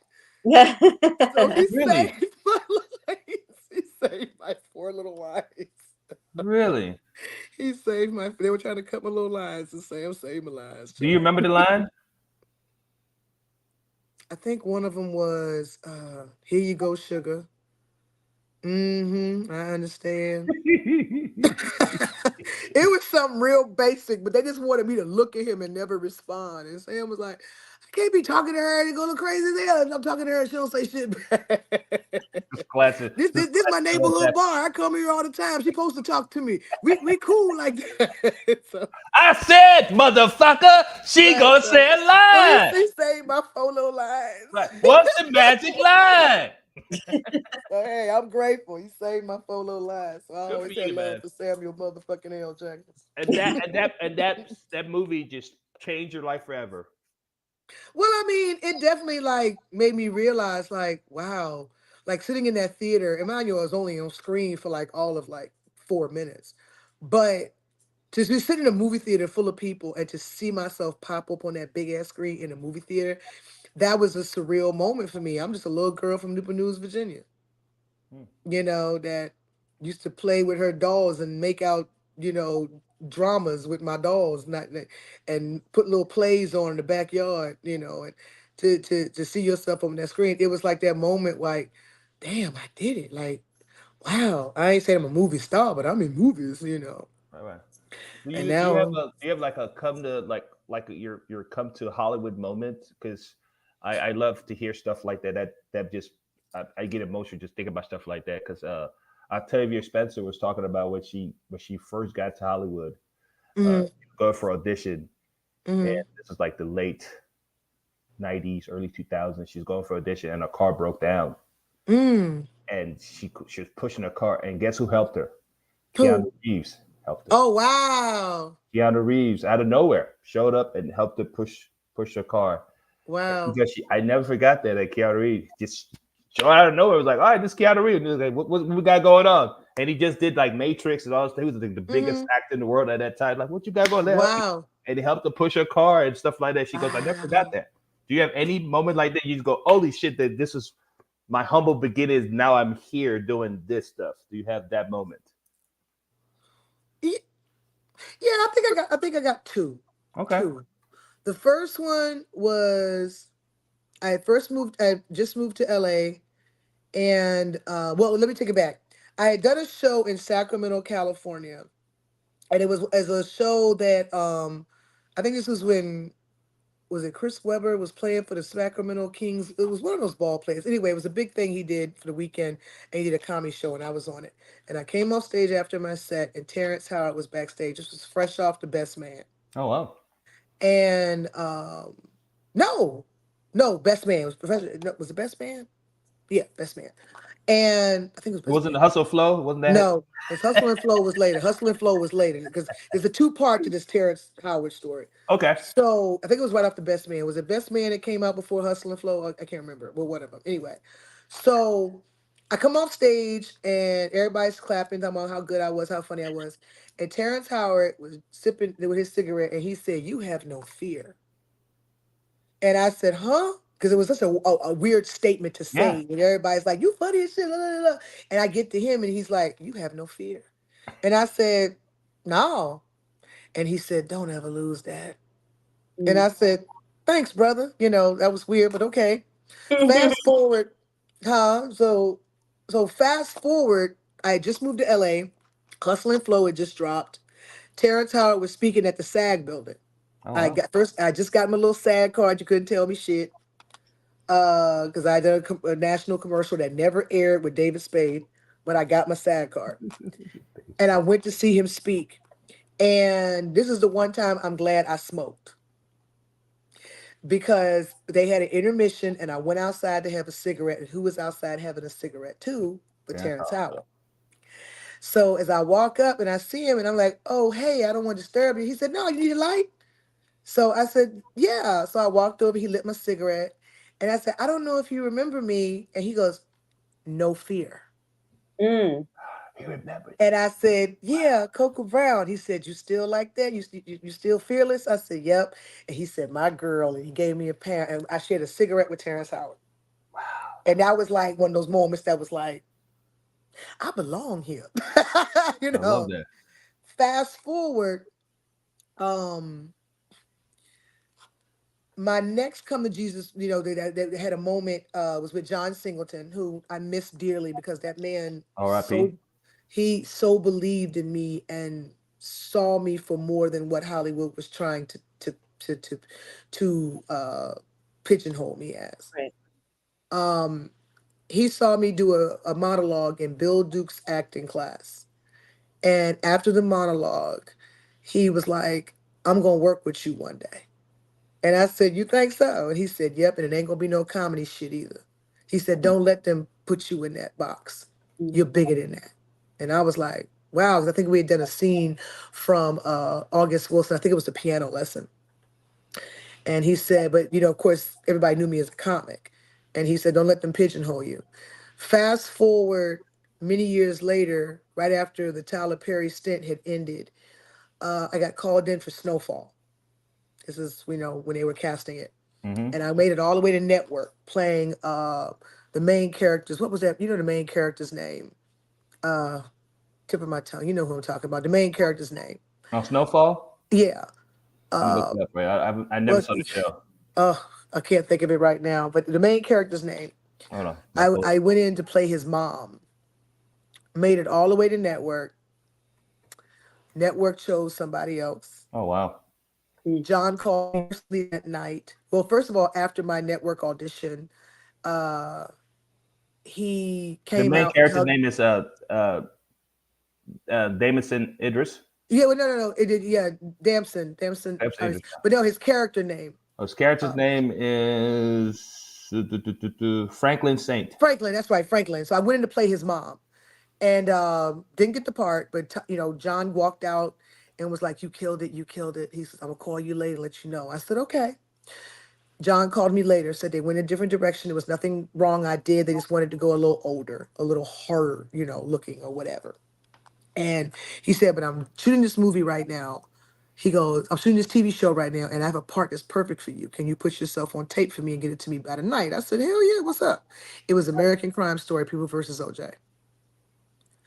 Put myself on tape for Queen Bee, which was one of the jurors that, you know, and I thought, you know, I said, okay, you know, whatever, you know, that's great, you know. And I said, so he called me later. He said, you got it, you cool. I said, what is this part about? He goes, I needed someone like you, Coca, because you can say so much with your eyes without speaking a word. And this particular juror has a very silent relationship with Johnny Cochran, where he knows if he influences her, he sways the whole jury. It's going to be a lot of camera time on you. And I needed somebody that could act with their eyes, someone that could say a lot with their eyes without saying a word. He goes, and you have that ability. That was one of the moments that I was like, oh, wow. Okay. Third, I have to say third, when I got 911, we were at the rap party the first season.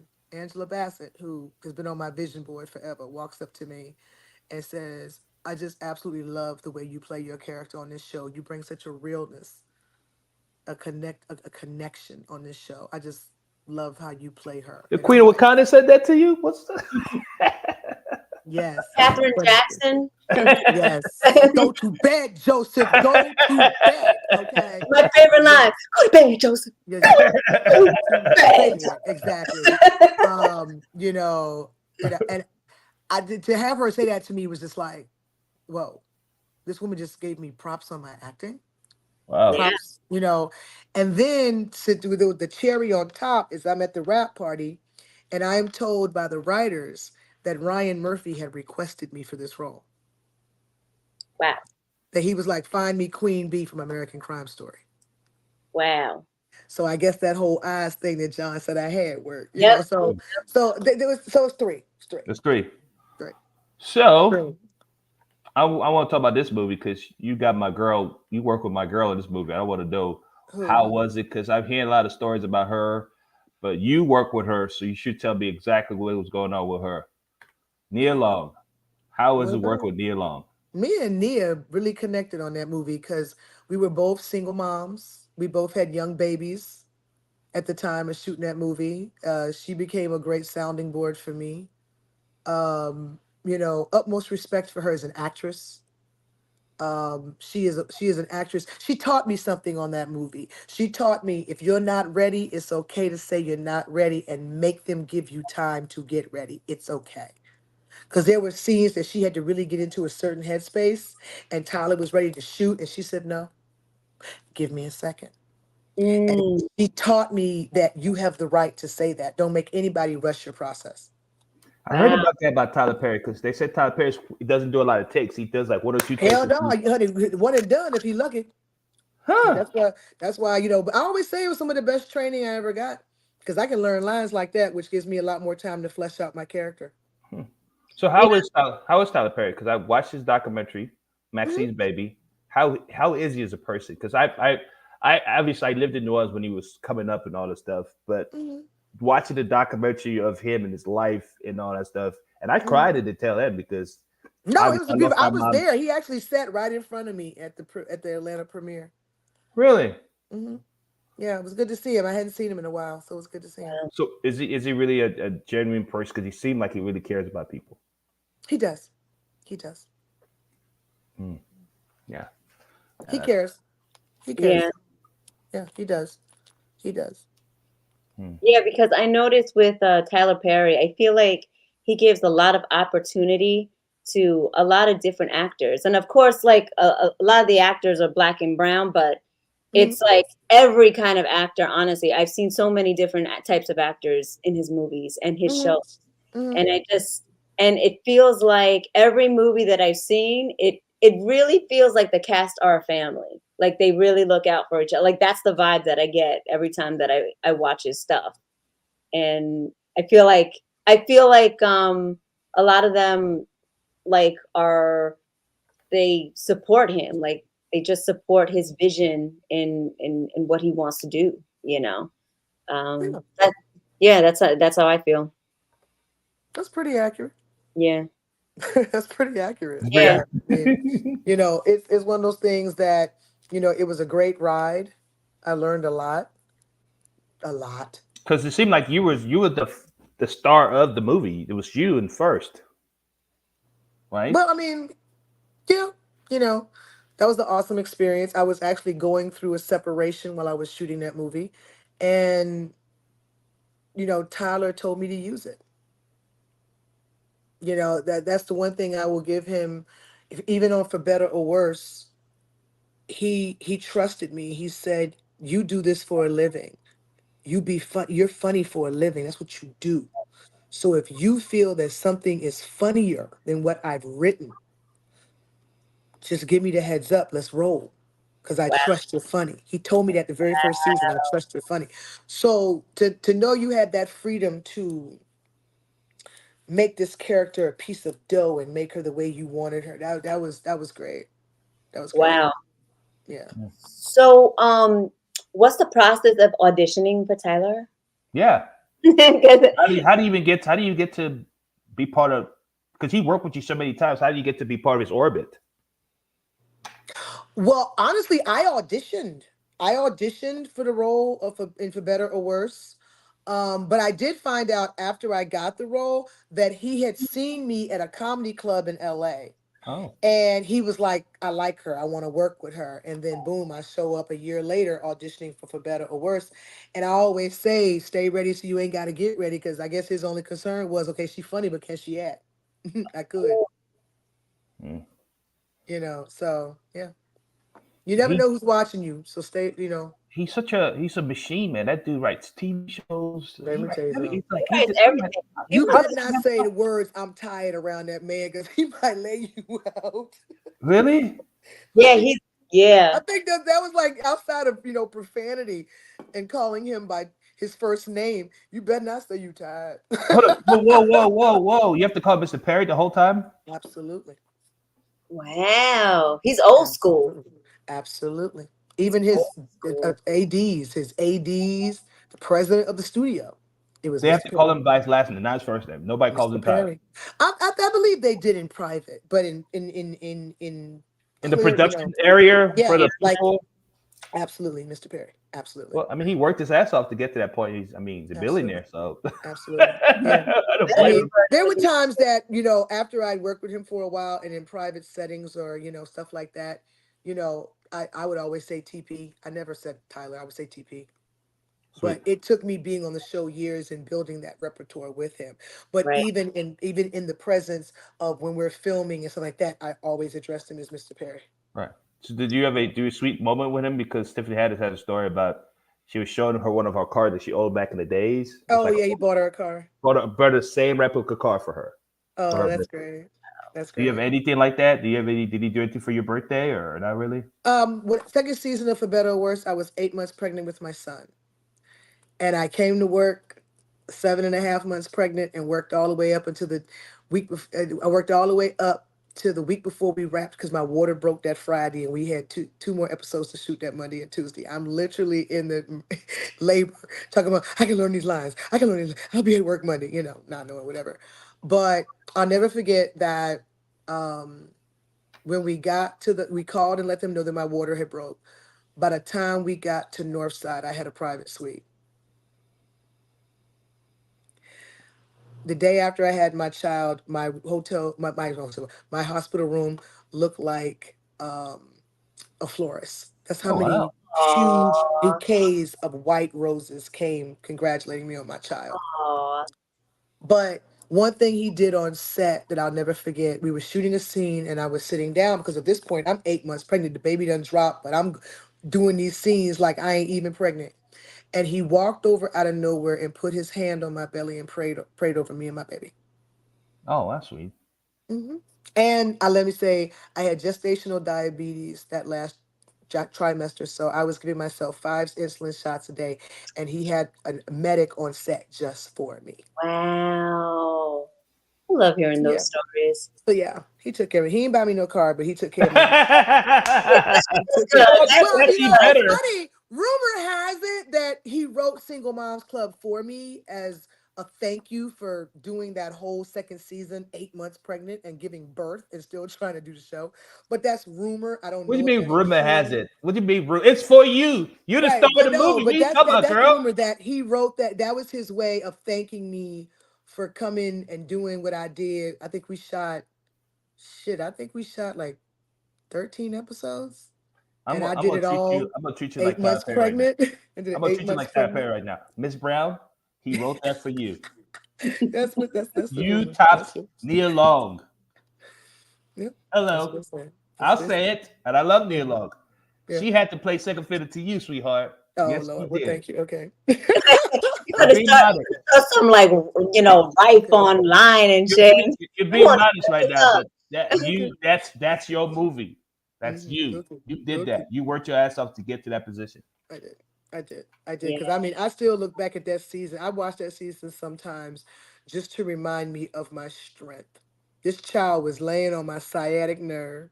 I was having to give myself 5 shots of insulin a day. I was the heaviest I've ever been. And Wow. I'm jumping out of limos and running down the fucking street. Oh my God. Like I'm Come on, doing scenes. I had a whole that was the season that the dude apparently gave me was had sex with me knowing he was HIV positive and that was Wow. a deep ass emotional scene and I'm doing all of this pregnant. I had to have kind of a love scene pregnant and I look back that season really does let me know that I'm that chick. Like don't play with me. I did that. black Right. girl So magic right like there. When they say don't what's black girl and so magic, that is right. right there. So it's like, so yeah, sometimes when I need a reminder of who the F I am, I watch season 2 of For Better or Worse. I'm Coco Absolutely. Brown. I'm like, I can't do 1000%. what? I can't do what? You see that shit? Like, They put on this DVD right quick. right. Show you how I'm built, boo boo, And like, you also mentioned that he doesn't like profanity. no, no. Unless it's that's now, mind you, lately all his movies they've been cussing up a storm. That's what I'm But saying. But no, there was a time that you couldn't curse. There was no profanity allowed, whatever. And I mean, Wow. don't get me wrong. I think it was just a matter of respect. You know what I'm Matter saying? To right, have but right. he Or also knew that he had to go with the times, and he was probably going after a different market. He was trying to get the younger, whatever, Mhm. whatever, because even in our last few seasons of For Better or Worse, we got to cuss some. And if you look at the beginning towards the end, we wasn't cussing at all, and then we got to just say a that's few bad interesting. words. So he had to appeal to other people. So that I think that was more of a marketing move. Is that before he went with BT or is it because a lot of No, stuff we weren't. changed We after he got with BT. When he got with BT, his style Yeah, changed. yeah. I mean, we weren't saying any like f bombs or anything, but we were saying a lot of dams and hells and asses, which we didn't do before. So, I have a question for you, and this is very controversial. The Okay. wigs, the wigs, What? the wigs. Everyone talks about the wigs in Tyler Oh, I Perry's. think he does it on purpose now. That's what I feel like he does. I can't say for sure. But my theory is he's doing that shit on purpose now because people do make fun of him so much that it's almost like people look for the bad wigs now. Yes, So, and yes. if I know anything about TP, he will milk a situation to his advantage. So you talk about the Medea thing?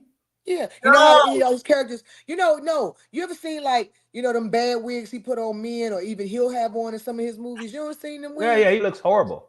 Well, I think he does it on purpose now. I don't think it's by So he's accident. just I trolling think people. it's That's what he's doing. Oh, right. yeah, It's he does it on purpose. He does it on purpose. yeah. Because Seriously. he's a billionaire. He can afford all the nice Right. wigs Honey, in the he world. can afford the top hairstylist.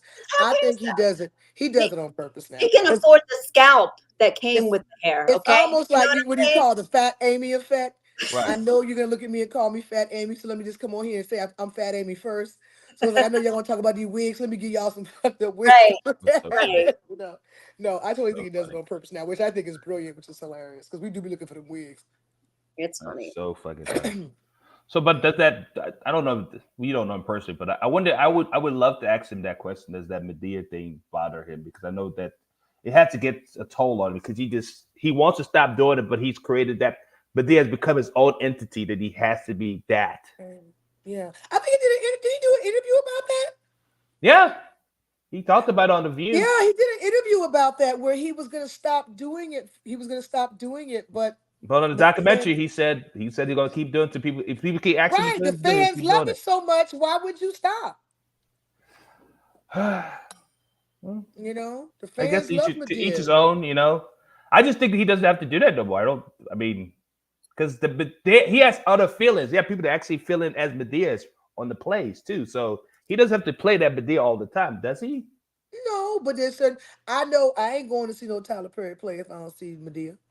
I know my great auntie ain't going to see no Tyler Perry play unless Medea in it. That's funny.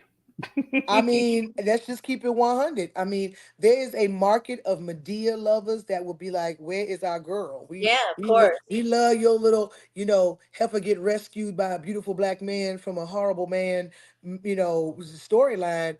But where Medea to give us some wisdom? Where Medea?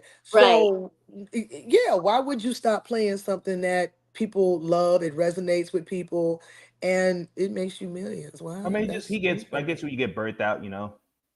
Well, he takes breaks. It's not like, when he was having to do it every time you turned around, every time you took a breath back in the day, he ain't got to do it no more. But at this point, he puts a Medea movie out every 5 years, it's going to sell out. Yeah. He puts out a Medea play every 5 years, it's going to sell out. Oh yeah, He hundred got to do it percent. all the time, but he ain't gonna hang up that wig and that bodysuit for what? He gonna break it out when He he definitely want to. defined. You're right. He absolutely defined Hollywood. He did. He definitely told Hollywood there's a market for my people, and Child, he let me proved tell him you wrong. something. Hollywood's so mad at that boy because they do He, not like it when you he don't need created. them. Yeah, he created his own genre. I love it. What do you think? Let's switch to. What do you think about Charleston White getting jumped over the weekend? Oh, is that the comedian who was heckling, like, or something like that? He was. So he was doing a show and obviously wasn't going well.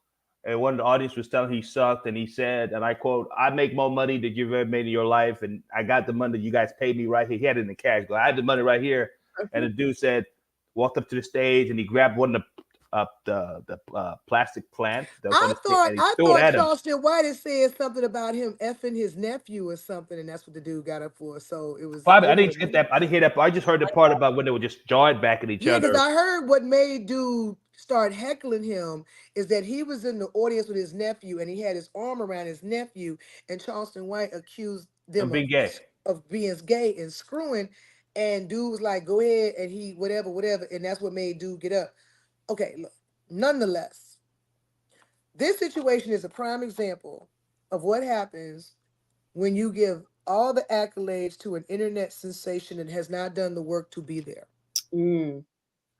Because as real comics, we are trained in battle. We joan in the car, we joan backstage, we are prepared for a heckler even when we don't want to be. We are trained. Okay. We know how to deviate. We know how to change the narrative. We know how to yell for security. We know how to walk off that stage and say, until the security handles that, I won't be back. I'm not doing this shit. Okay. Right. I'm here to entertain these people, not this one motherfucker right here. The fact that that he was going back and forth and talking shit. Okay, fine. Dude walking up. First of all, security was not on point because he should have never gotten to that far on the stage. Never. Wow. Security should have checked him as soon as he got his ass up. So the fact that he got all the way to the front of that stage, his security, that also lets you know the caliber of audience he had in front of him too. Mm. Yeah, he got Because it. I'm gonna tell you something. I had a situation happen to me a couple of years ago where a dude got mad at me, tried to heckle me. I'm ripping him a new asshole because I tried to give him a chance to walk away. I said, dude, this is what I do for a living. Please don't let me unleash this. I will unload the clip, dog. I'm telling you, don't. And he kept fucking with me, and I unloaded the clip. And mind you, I was carrying an AK-47. And when I tell you, dude got mad, and as soon as he got up, like he was gonna come, he didn't even get out of his seat good for security. Him that nigga up. Like, oh, you ain't going up there, dog. So the fact that he was able to get. And then what's crazy, he tried to come back to my show, the second show, on some bullshit, and my fans was like, oh, hell no. So Wow. where was your diehard fans? But the fact that he threw that flower pot at that point is when he made it violent. The fact that you threw a fire, you made your comedy show a minstrel. Yeah. A, But a, you think a, about a, it. Think about a, it. But that's how he's famous for. He's famous for just shitting on celebrities, saying the most outrageous stuff. Right. He's And see, not the funny. thing is, this is how I know people are so brainwashed and just I I just had a rant on a live earlier, and I took it down because I said, okay, maybe I went too far, but I went off because I'm so sick of all these sheep. Everybody's a fucking sheep, and you're looking for a messiah. There are no free thinkers anymore. No nuance, right? No nuance thinking. Everybody wants to hop on whatever they think resonates with them, whether it's right or wrong. Everybody wants to hop on whoever's relevant saying some bullshit right now. Everybody, it's just a bunch of followers. Not only do we have followers on social media, we have so many followers in real life. Where are my free thinkers? Where are people with a mind of their own, opinion of their own? When they were talking about the Charleston White thing, a lot of us comics were in the comments in the shade room like, that's not he's not a trained comedian. Now he has claimed that the world and the industry gave him the title of comedian. That's some bullshit. We're the only industry of the part of the industry that they will throw our title out there to anyone without the proper accolades to go behind it. You don't get to call yourself a doctor for no fucking reason. You can't call yourself a teacher for no fucking reason. You can't call yourself an astronaut. You can't call yourself a chef if you can't cook. But for some reason, anybody that does some That's funny real. shit this much, all of a sudden you're a Right. damn Oh, you're comedian. a comedian, right? And that's some bullshit. So it's totally watered down our whole industry that you Mm. don't know if you're getting a real comic or some bullshit. And Right. what you got the other night with Charleston White was some bullshit with popularity.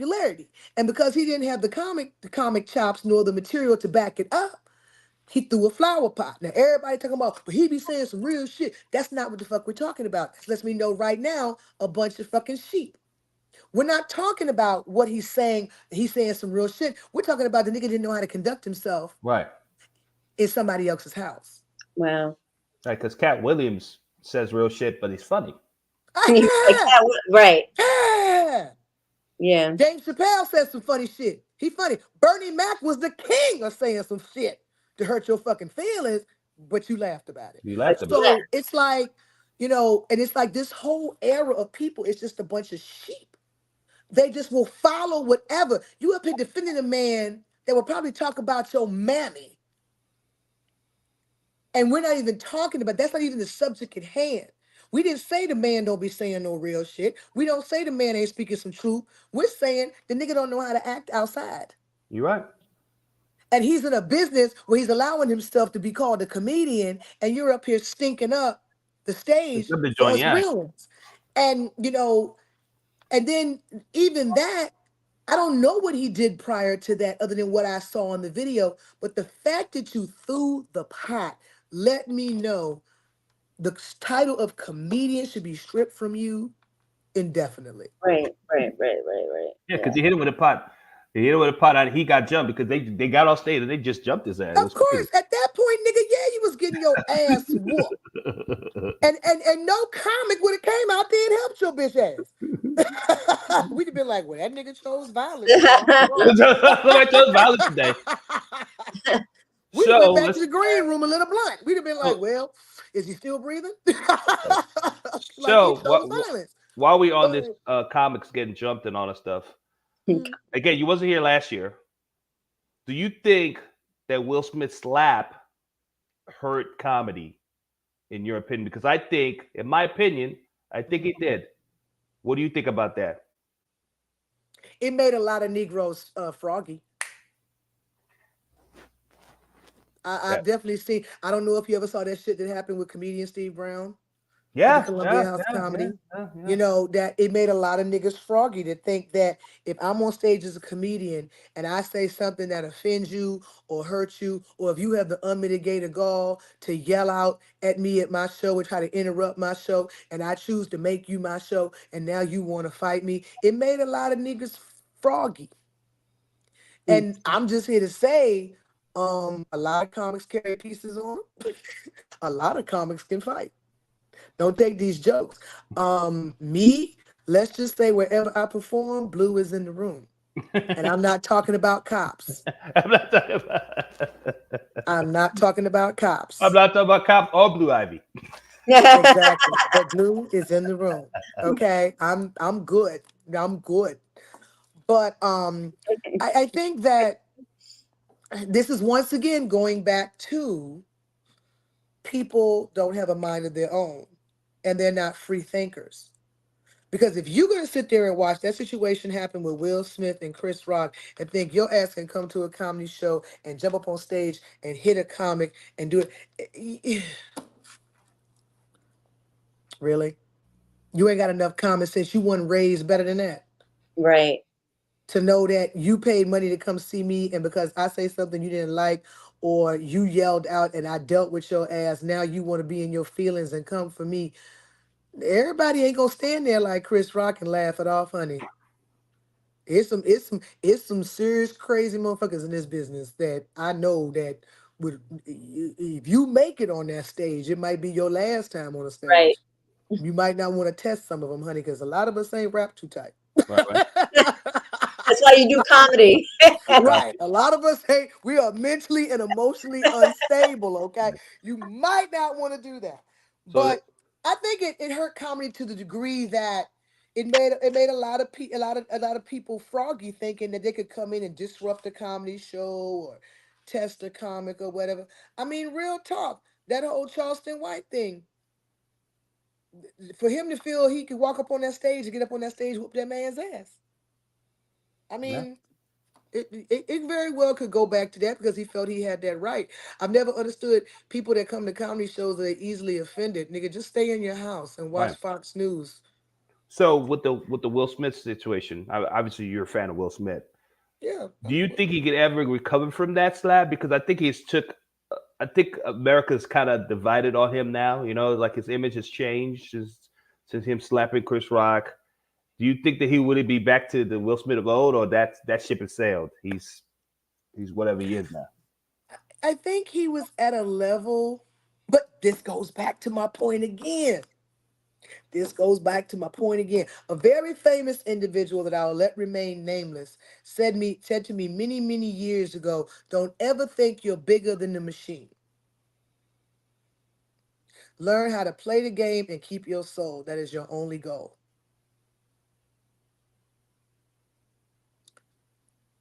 If they can somewhat cancel someone at the level of a Will Smith,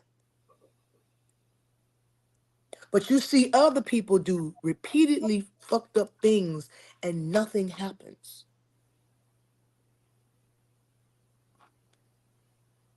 Do the math. Do the math.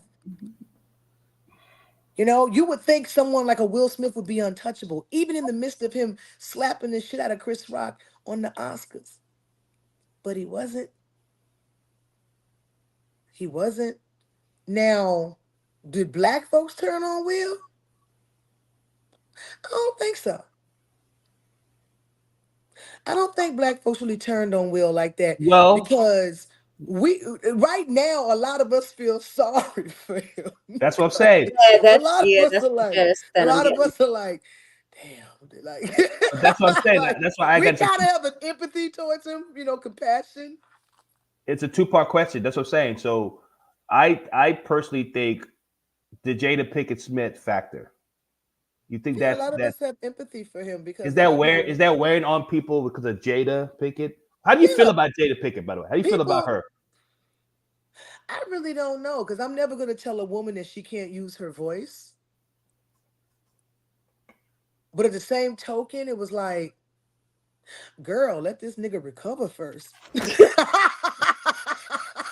you just you gonna kick a nigga while he died? I just was like, damn, girl, like, who's she gangster with Yeah, it? he slapped the dude on TV for you, and you gonna come out with a tell-all book? Like, what are I you said, she doing? gangster with it. I said, ooh, she gangster with it. I was like, ooh, child, she ain't give no time for this shit to blow over. Oh my God, She came with the body blow uppercut immediately. But I mean, I just feel like a lot of us kind of feel a way about Will, that because people had much stronger opinions about Jada and her book than they did about Will and that slap. what? That's true. People were way more engaged and upset over that book as opposed to that slap. That slap was talked about, honey, but then we was like, well, Well, maybe, the book was enough. That's what it was. People go, okay, it's enough now. Right, yeah, it's gotten to a point where just like we're tired about hearing about their relationship all the Enough. damn time. and I then think they it's felt it was kind of like a witch hunt on Will at that point. Like what it was just like, let's just kick him. This team, like how can we, demean this man anymore? more. He effed up royally. He what he did, domestic. He understands the assignment right now, that he's got to rebuild his rep and he's got to get people. But he gets all that. And when this man is trying to do that, here you come with the uppercut, and that's how a lot of people saw it. Um. mm, he seemed like he's unbothered. He's celebrating holidays with her and whatever. So, Yeah, but that's for the camera, though. That's for camera. yeah, but I'm Inside, like he's this, dying honey. inside. He's got to be dying. You're only human. He's also at the level that he could be MIA if he wanted to, and the fact that he's still present and front and center. I don't know, Ain't Coco. I don't know. When he did it, when he got his award from his Oscar, I saw a broken man because that nigga went from laughing, crying. He went for 5 different emotions at one moment. That's a guy that's trying to get out, but he cannot get out. Mhm. She must got something on him that nobody knows. He doesn't want this to come out to the public at all. She had something. She had to have something because no straight man should take all this abuse. He's taking so many abuse from her. Is it abuse if you knew both sides of the story? Mm. Because you don't know what he's done to her. Let's be Mm. real about that. None of us know. Okay. Keep in mind, most women, unless she's just a vindictive bitch, her actions are usually the result of a reaction. Ooh. So I've never been one to have a strong opinion either way, because as a woman, I know that certain elements of me that I'm not proud of come out based on a reaction to how you treated me. Mm. So what I'm seeing is a reaction. So explain But the we don't Tupac know though. what the action was. No. So Well, until I what's hear the both sides, I don't really have an opinion. So what's the love and affair with Tupac though? She keep talking about Tupac every 2 seconds. What's up with that situation? You gonna tell them, girl, or me? You gonna tell them or me? That's retaliation Really? for something. for Because some, no woman that claims she loves you is mm, going to not only keep bringing a nigga up, but declare that the only man she's truly First loved is love, him. yeah, Tupac. That's the I'm telling y'all, I don't know what the nigga did. But everything I'm seeing with her is reactionary. what do you think about his former assistant talking about Oh, that was crazy as cat shit. He gonna turn up missing. I ain't saying shit. Oh, what did the assistant say? well, the assistant was making claims about seeing Will in compromising positions with other Oh, guys, with Dwayne Martin, yeah. right? But also about Is that what you want to talk about? Were you in that room? Did you see that, Coco? I ain't see shit. but, I ain't see a damn thing. but Don't you put my name in that. a coup, but coup. The biggest one, though, that this former assistant claimed was that Will, quote unquote, beat the dog shit out of Jada when he found her and Mark Anthony, just because they have like an open relationship. So when she was doing her show with Mark Anthony, like they were just kind of hooking up and everything. And his assistant said that when Will came back home and saw Jada and Mark Anthony on the couch, Will went completely crazy and he beat the dog shit out of Jada, so much so that she required surgery on her face. That's what I'm saying. She has something on it because there's no way that she's just bringing up stuff like you're right. It's retaliation. Hmm? You're right, Coco. That's what his All I'm saying is everything I've seen with her with the book and how hard she was pushing it and the narrative of how she was pushing it. The narrative, that was reactionary. Something was done to bring that I don't give a fuck. mm, I'm going to speak my truth in just enough truth. I'm going to get you back for what you did, nigga. I just ain't going to tell him what you did. wow. Hmm. I mean, Mm, that's, as a woman, yeah, who I get that. I would be lying and it would be remiss of me to say that there's not a vindictive, vengeful side to me if I am hurt, disrespected, that can come out of me. I've just learned how to control that heifer. Right. I don't bring her out because she ain't got no brakes. once I take that bitch out of park, it's a wrap. So I That's don't true. bring her out. I will avoid that at all costs. When they say Libras will avoid confrontation at all costs, I am a true Libra. I will leave the building because I know if I take that bitch out of park, there's no stopping me. It's over. I can't go there. So as a woman who understands that reactionary vindictiveness, that's what I was saying. But also, too, I'm a mind person, I'm a psychology kind of person. And I'm seeing like no woman is going to be that of all the chapters in her book, of all the information. I'm going to harp on the one thorn in this nigga's side. Because that nigga was a thorn. He was constantly reminded of who she really wanted. You know Ooh, that. Yeah. So for that to be what was harped on the most, and you allowed that was the pretty much the beginning, middle, and end of your tour. mm, It was reactionary. wow. I don't know what it is, Yeah, but because that was her way of saying, "I'm gonna pay you back, nigga. I just ain't gonna tell you what I'm paying. I'm right. paying you back for." Because his Right. dad abused his mom, so he grew up seeing his dad beat his mom. Mhm. And if he never hit Chris Rock last year, I probably would not believe what Mystina said. But Now, since there's he a hit Chris side to Rock, Will we don't know. Everybody has a side of them we don't know. Everybody has, yeah, it's you true. know what? Everybody has a dark side, a side to them that we don't know, But and it can only be triggered and come out by certain things. Tommy Davidson said that he did a movie Jada, and there was a scene I saw that. where he kissed her. That was the Vlad interview, wasn't it? Yep. Yep. And he said Will came into his trailer and choked him up. Oh, Because, and mind you, that was in the scene. That Yeah. wasn't him just randomly kissing her. That was part of the scene. You say Will But shut I up mean, his I friend have and heard told that too he was much. extremely jealous with her. Like I Yeah. did hear that. I which mean, but which is that was like normal Hollywood knowledge which that is he didn't weird play about her. because you know they have like the open relationship and stuff. So it's weird that like they would be really jealous of each other. Okay, I'm just gonna say something, and I'm not saying that it applies to them, but I'm gonna tell you, it's just something that's very. If you've lived in this world long enough and to gain some wisdom, it is what it is. Yeah. But have you noticed that most men are jealous, they're super jealous when it comes to their women? It usually stems from him knowing in the back of his mind that he was her second choice. Mm. Mm, Wow. Let that sink in, him.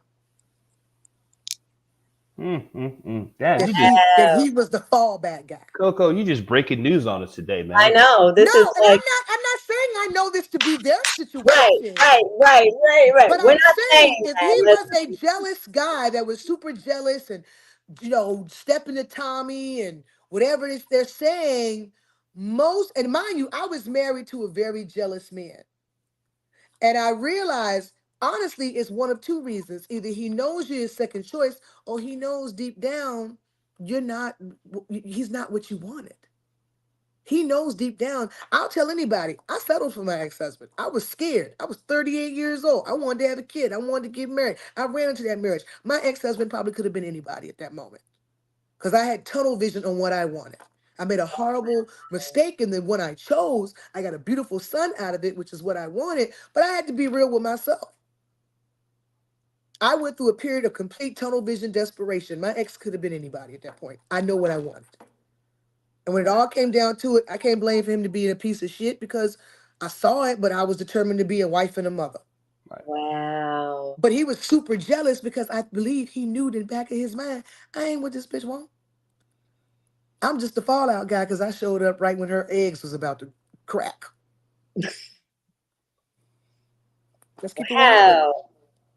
So just ask yourself. Most men who are super jealous when it comes to their women, either A, know they were not that woman's first choice, or two, that woman really doesn't want you. You were just available. Mm. And you feel like you're never gonna measure up to the man she truly wants. So therefore, any man that looks like a threat, you become jealous. Wow. You just I already losing faith in Will Smith, but after this interview, he's lost so much percentage from me now. Why? So much. Because I Why? let me tell you something. Let me tell you something. Man. He's a man. But let me tell you something. Let me tell you something. I love Will Smith. Mystina knows this. When he slapped Chris Rock, I cried because Will Smith is my favorite actor, and Chris Rock is my favorite comedian. Two of my favorite people in the world got into it on a big stage in front of millions and millions of people, and it hurt me. I cried because I was like, I can't believe they did this on this stage, and I just never could get over that slap because I'm like because Will Smith catered his life to being perfect, and he'd be like he had the thing to say, he had the great motivation. I loved all his movie. He made me cry in fucking Pursuit of Happiness. I cried I Am Legend. I cried in Fresh Prince of Bel Air when his dad showed up and his dad left him and he broke down and cried. That shit gets me every time. So for him to do that and the stuff you telling me that him having this psychopathic Well, no, no, no, no, behavior. no, no, no, no. Don't put that on me. I'm not saying that about him. No, no, no, no, no, I no, know, no. I know, I know, I Please know. don't get me fucked up over there either. What I'm saying I know. is, if that is true, I know, I know. if that is true, Right. from my experiences and learning about the psychology of men and how they think, raising a future black man has helped me greatly Right. about how black men think, because it starts as black boys. Most, if that is the case, and then you got to understand too, I feel what you're saying, but when I realized that that slap was not staged, and I Oh, realized that slap was that was not real, staged. That was and all that bravado, all that keep my wife's name out of my, all this shit. I said, he trying to prove something. Yeah. Oh yeah. Yeah. That was the first thing that came into my head. It wasn't, what the fuck it was like, this nigga trying to prove something. And then it hit me, he trying to prove to her. And then I'm like, well, what the fuck is going on? That he felt that he had to come have an outer body experience Right. to Right. prove anything to her after all these years and 2 kids. Yeah. It just felt like it's just a boiling point. It was just like And a then very was the August Alsina shit before the slap or after the slap? before. Because No, remember no, the slap no. The August thing was happened before the before slap. the slap. Yeah, Okay. because Yeah. August Alsina was the red table talk. That was the height of COVID. Yeah. 2020. That's right. That's right. So you think about it. Come on, y'all. I'm hypothetically speaking here. Yeah. Your wife has a whole affair with a 22-year-old stud that was probably blowing her fucking back out.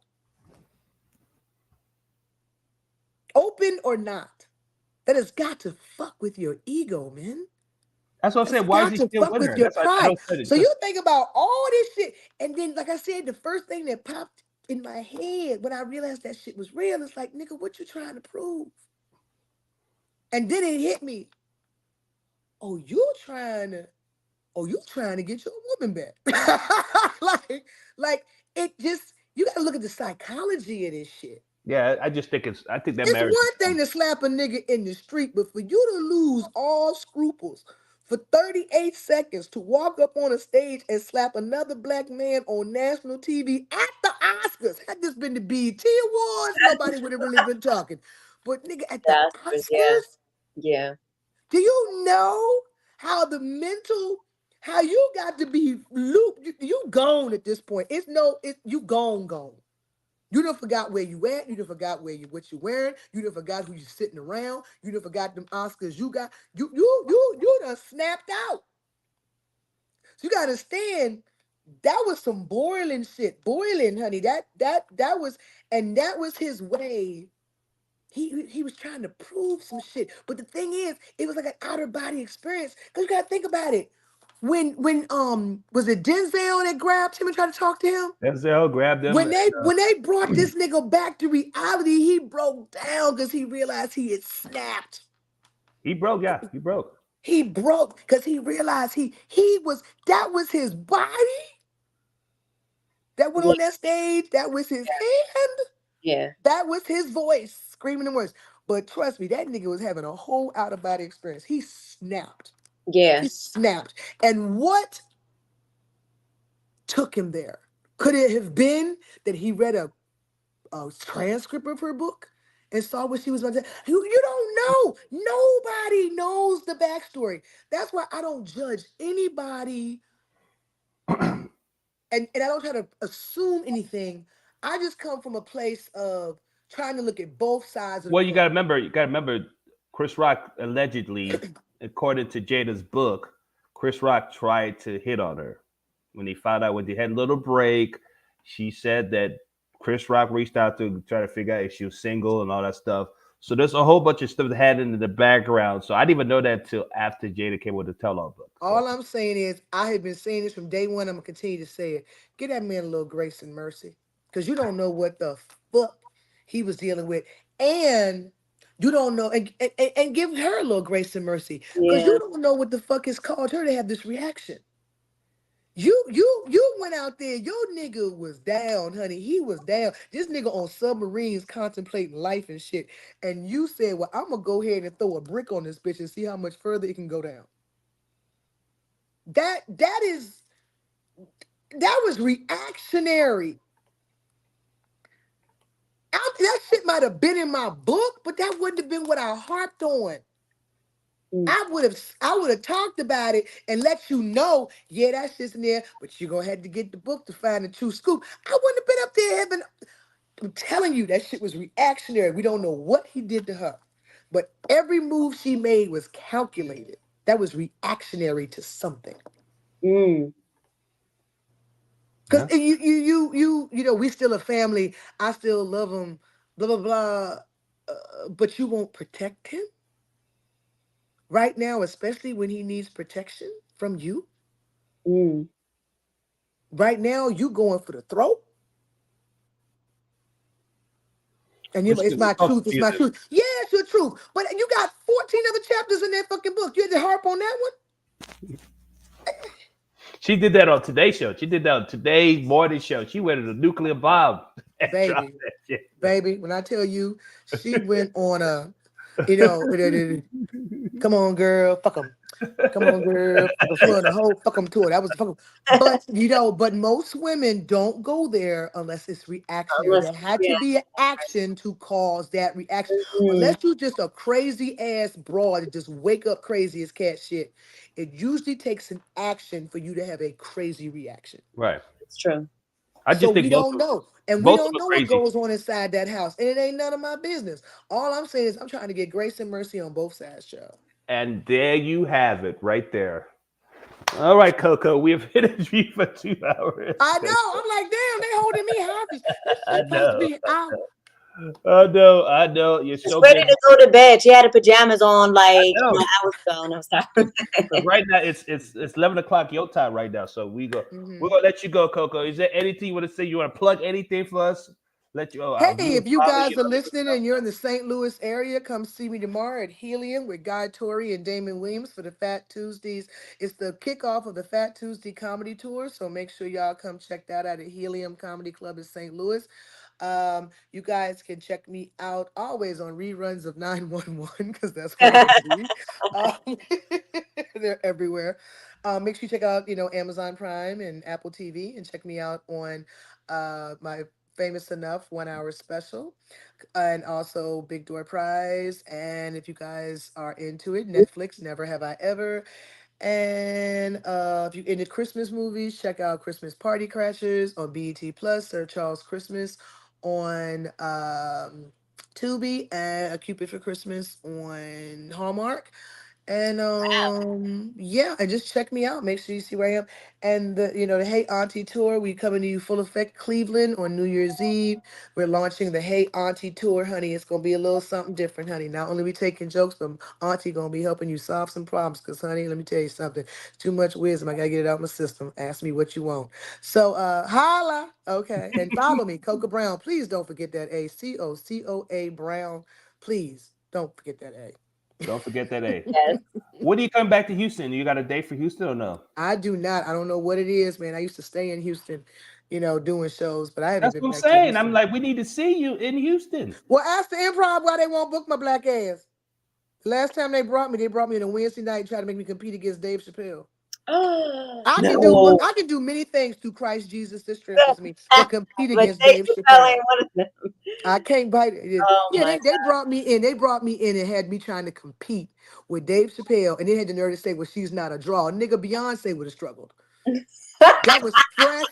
That was fresh off Dave coming out of Oh man. retirement.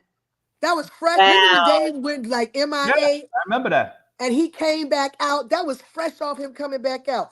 Oh yeah. Beyonce would have struggled, It's- and that's her hometown. And you gonna put my ass up against Dave Chappelle talking about shit, Coca Brown ain't no draw. Nigga, please, Beyonce would have struggled. Prince could have came back from the grave and he'd have struggled. That's funny because I got to open up for Ali Sadiq at Houston Improv, and Beyonce had her tour in Houston that same weekend. Ali sold out 7 shows that weekend. Good for Ali. I was like, yes, Ali, you. Every time he got on stage, he goes, "I guess y'all don't like Beyonce enough, huh?" That's And hilarious. that's great. That's awesome. But this was God. This was what, maybe 8 years ago? That's been that long that you did the Houston Improv. Yeah, it's been a minute. Yeah. About Wow. 8 years. Wow. All right, I got to talk to somebody. I'll talk to somebody. I don't know what it is because I do Dallas. I mean, hell, last time I was in Dallas, sold out. You did You Arlington or know, Addison? no, honey, they only bring me to Arlington. Addison only like their white ass. I didn't think you noticed that. Yeah, but Arlington is the black. It's a black club. It's a Yeah, black- Coco, Arlington's the Coco, black one. when are you coming up to New York? New York, Oh God, I was just up there. Ah, I New was just York up City. there at the Harlem Comedy Club last month.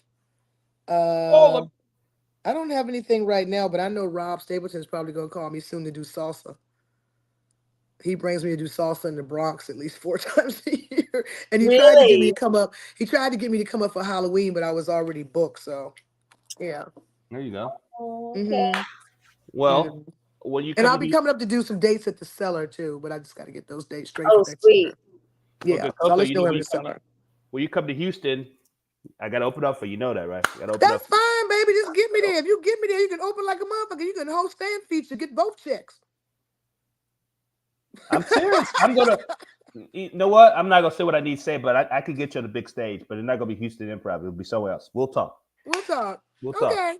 All right. What you got, Miss T? What you going? You gonna plug something? What you gonna plug? Well, of course, Culture, and we have our stuff out. You can find us on Spotify, YouTube, especially download Come My Way. It's beautiful. Everyone's getting into it. A little Caribbean flow for everyone. So yes, yes, yes, sir. I think he's trying to pull up some picture. You trying to pull up some picture or something? You go pull up the Oh, Kojak picture. That's I'll about it. see y'all later. Okay. All right. All right, Bye. Coco. Love you. Bye. We'll Bye. talk. Bye. We'll talk. I'm gonna So, get to Houston. We'll talk. All right. Bye. Okay. Bye. All right. Come away. You plugging it? yes, yes, yes, yes. So Come My Way. Download, stream, all that good stuff. And Culture, and we, be on the ready because the new year we got some new stuff coming out, and of course our first album's coming out as well. So Boom. There it is. All I want to plug right quick, guys, is gonna be at House of Blues, guys. We have literally few tickets left. We sold out the show, so they added 25 tickets to the show, and we sold out the 25. Right now, it's down to like 10 tickets, guys. Maybe less than that. Probably down to 10 tickets. So yeah, go get your tickets right now, guys. Come see me at House of Blues with Andy Huggins headlining and Stacey Anderson. Go get your tickets right now to come see us December 22nd at the House of Blues. And that is a wrap, guys. Standard Room Only episode 170 is over. Guys, go follow Coco. Make sure you watch her special on Amazon Prime called Famous Enough. And follow my lovely co-host, Mystina. And we'll see y'all next year. Same time, same place. Happy New Year. Happy Christmas. All that good stuff. Be safe, America. Love.